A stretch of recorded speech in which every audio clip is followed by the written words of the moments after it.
Hello friends, welcome to another video of stock market. आज हम discuss करने वाले हैं मदरसन सुमी सिस्टम लिमिटेड के बारे में। आज ये स्टॉक ऑलमोस्ट 2% ऊपर एंड स्टॉक 233 के करीब ट्रेड कर रहा है। यही आज का डी हाई भी है। रिसेंटली स्टॉक ने 240 के ऊपर का भी ब्रेकआउट दिया था, पर 250 के ऊपर स्टॉक कंसोलिडेट करने के बाद सस्टेन नहीं कर पाया एंड वहां से स्टॉक में हमने करेक्शन देखा, क्योंकि मार्केट में भी हमने करेक्शन देखा। मार्केट करेक्शन के साथ साथ ये स्टॉक भी गिरा एंड जब ये स्टॉक 230 के नीचे आ रहा तो सभी लोगों ने इस पे शॉर्ट कॉल भी दिया, बट स्टॉक ने 220 की तरफ मूवमेंट देने के बजाय फिर से एक अच्छा खासा रिकवरी शो किया है, जो कि पॉजिटिव चीज है। इस स्टॉक के लिए मैं बता देना चाहता हूँ, जो लोग का टारगेट 4 से 5 इयर्स का है वही स्टॉक में इन्वेस्ट करिए। इतना investment of not a trading stock. इस रेंज में ये स्टॉक कंसोलिडेट करिए, यानी इस स्टॉक ने 200 के नीचे भी नहीं गया एंड ये जो स्टॉक है वो 250 को भी क्रॉस नहीं कर पाया। हालांकि 220 एक इंपॉर्टेंट सपोर्ट है एट दैट मोमेंट, क्योंकि जब भी स्टॉक 240 के ऊपर चला जाता है देन 220 सपोर्ट बन जाता है एंड जब ये स्टॉक 220 को नीचे चला जाता है तो 200 इसका सपोर्ट बन जाता है। इससे पहले भी स्टॉक ने 205 207 के रेंज से अच्छा खासा ब्रेकआउट दिया था। नियर स्टॉक शॉर्ट टर्म में भी 250 की तरफ मूवमेंट दिया था, यानी शॉर्ट टर्म में 15-17% रिटर्न इस स्टॉक ने दिया है। आफ्टर दैट ये स्टॉक करेक्ट हो गया। नाउ ये एक ऐसा स्टॉक है जो शॉर्ट टर्म ट्रेडिंग के लिए आप यूज कर सकते हो, यानी 200 के नीचे बाई करो फिर 250 के करीब सेल करो। बट इन्वेस्टर के लिए ये स्टॉक बहुत ही अट्रैक्टिव बन जाता है जब ये स्टॉक 200 210 के करीब जाता है। मिनिमम आपका 4 से 5 साल का हॉरिजन होना चाहिए। ये स्टॉक आने वाले टाइम में आपको अच्छा खासा रिटर्न देगा, क्योंकि इलेक्ट्रिक व्हीकल्स में ये स्टॉक एक मेजर रोल प्ले करने वाला है एंड उस पर्टिकुलर सेगमेंट में इंडिया में आने में अभी 5 से 6 ईयर लगेगा। तब तक ये stock slow slow definitely move करेगा। मार्केट के करेक्शन के साथ स्टॉक में थोड़ा करेक्शन तो आया है, but I hope with in a very few short time ये जो स्टॉक है वो 250 270 की तरफ एक अच्छा खासा मूवमेंट दे सकता है। नाउ अगर हम इस पर्टिकुलर स्टॉक के बारे में कुछ और इंपॉर्टेंट चीजों को देखें तो इसका मार्केट कैप 73,000 करोड़ के ऊपर का है एंड इसका जो प्राइस टू अर्निंग रेशियो है वो 36.49 का है।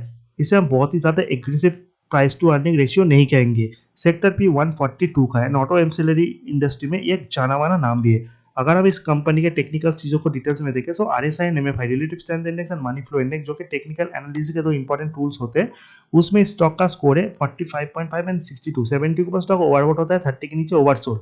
तो आरएसआई यानी रिलेटिव स्ट्रेंथ इंडेक्स में stock overbought and oversold zone के बीच में एंड एमएफआई में ये ओवरबॉट जोन से एट दैट मोमेंट नीचे ट्रेड कर रहा है। सो इसे हम बहुत ज्यादा रिस्की स्टॉक तो नहीं कहेंगे एंड जो सपोर्ट है एट दैट मोमेंट 220 का है। उससे करीबी अगर आपको स्टॉप लॉस लगाना है उसके बारे में हम आगे जाके बात करेंगे। रिटर्न की बात करें 1 वीक का रिटर्न -7% है, यानी 17 rupees. As I said last week stock का जो हाई था वो 250 के ऊपर था, बट उसके ऊपर स्टॉक सस्टेन नहीं कर पाया। जो लो है यस्टरडे स्टॉक ने 224 का लो बनाया है, वहां से स्टॉक ने अच्छा खासा रिकवरी भी दिखा है। अगर हम स्टॉक का 1 मंथ का रिटर्न देखें वो फ्लैट 1% है, 3 मंथ का 16%, 6 मंथ का -5%। तो 3 मंथ का जो रिटर्न है आप उसके ऊपर फोकस कीजिए। 200 का लो 257 का है, यानी 200 is very important for this particular stock and at that moment 220। सो 220 का स्टॉप लॉस आपका होना चाहिए एंड अगर इसके नीचे जाता है सो 200। आई डोंट थिंक सो ये स्टॉक 200 के नीचे जाएगा अंटिल एंड अनलेस बहुत नेगेटिव न्यूज इसके ऊपर आए या फिर मार्केट बहुत ज्यादा क्रैश हो। ऊपर की तरफ ये स्टॉक स्लो स्लो मूव करेगा, फिर से इस स्टॉक ने 250 की तरफ का मूवमेंट देना स्टार्ट कर दिया। जिस तरह से निफ्टी रिकवर हो रहा है, अगर 30 50 100 200 सिंपल एक्सपोनेंशियल मूविंग एवरेज देखें तो स्टॉक का जो सारे सिंपल एक्सप्रेशन मूविंग एवरेज है वो 200 डे है 224। ऐसी स्टॉक ने यस्टरडे को बाउंस बैक दिखाया था। तो 224 220 range is very important and 100 day का 230, 50 डे का 231, यानी 230 के ऊपर का क्लोजिंग देना भी एक पॉजिटिव साइन है। हालांकि रिसेंटली स्टॉक ने बहुत टाइम इस पर्टिकुलर रेंज के ऊपर ही स्पेंड किया, यानी 4 to 5 टाइम्स ऐसा हुआ है कि स्टॉक 240 250 से नीचे गिरा है, 10 210 से रिकवर करके फिर से ऊपर की तरफ गया। सो ये ट्रेडिंग जोन बन जाता है। फिर से ये स्टॉक अगर शॉर्ट टर्म में 250 की तरफ जाता है, मार्केट के साथ साथ मार्केट करेक्ट होता है, फिर से ये स्टॉक आप नीचे की तरफ देखोगे फिर से ऊपर की तरफ आएगा। आफ्टर सम टाइम जब स्टॉक ने अच्छा खासा रिजल्ट देना स्टार्ट करेगा एंड स्लो स्लो ये स्टॉक ऊपर की तरफ जाएगा।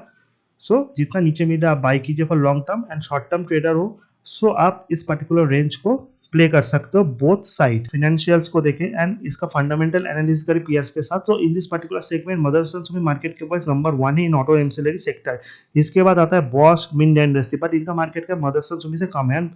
Price to earning ratio Motherson Sumi is also very good, जिसका 36 का पी है। बॉश का भी उसी के आसपास का price to earning ratio, but एक प्राइस शेयर का प्राइस बॉश का 17,000 के ऊपर है। सो बहुत सारे लोग ऐसे जो उसको अफोर्ड नहीं कर पाते and Motherson Sumi in that aspect is good. इसी के साथ साथ जो और इंडस्ट्री है यानी Minda industry is also my favourite, Bosch भी मेरा फेवरेट है, एक्साइड, अमर राजा, हालांकि इन दो स्टॉक ने भी अच्छा खासा मूवमेंट नहीं दिया for a long term.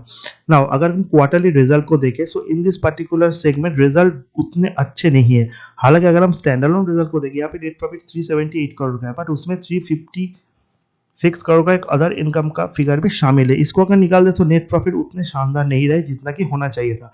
Consolidate profit and loss के फिगर को अगर हम देखें, सो इन दैट केस आपको क्लियर डायरेक्शन मिलेगा। 217 करोड़ का प्रॉफिट है वर्सेस 290 करोड़। इससे पहले कंपनी ने जो नेट प्रॉफिट दिया वो 400 करोड़ 800 करोड़ का भी दिया है, यानी मिनिमम 500 करोड़ का प्रॉफिट इस कंपनी से हम एक्सपेक्ट कर सकते हैं in each and every quarter. But comparing to that quarter on quarter जो प्रॉफिट है वो घटा है, क्योंकि ऑटोमोबाइल सेक्टर में जो डिमांड है वो भी थोड़ा घटा है ड्यू टू चिप शॉर्टेज, जिसका इम्पैक्ट सारे ऑटो एमसीडी कंपनीज के ऊपर भी पड़ा है। इसलिए स्टॉक थोड़ा करेक्ट हुआ था, फिर निफ्टी के बढ़ने के साथ स्टॉक में हमने थोड़ा बाइंग भी देखा। बट जब तक अच्छा खासा रिजल्ट ये स्टॉक डिक्लेयर नहीं करता उतना ज्यादा ग्रोथ हम नहीं देखेंगे। बट फिर भी इस स्टॉक को आप प्रेजेंटली 200 एंड 250 के रेंज पे बोथ वे ट्रेड करके प्ले कर सकते हो। अगर आप इन्वेस्टर हो तो 200 के जितना करीब ये स्टॉक मिला आप उसको एक्यूमुलेट करो।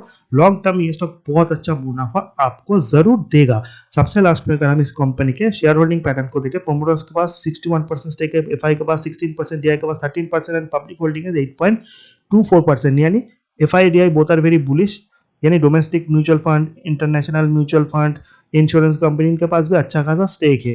Public holding 8.24% is not that good, क्योंकि 10% के ऊपर का पब्लिक होल्डिंग होना जरूरी होता है। अदरवाइज अगर किसी स्टॉक में लोअर सर्किट लगना स्टार्ट होता है तो रिटेल इन्वेस्टर उसमें ट्रैप हो जाते हैं।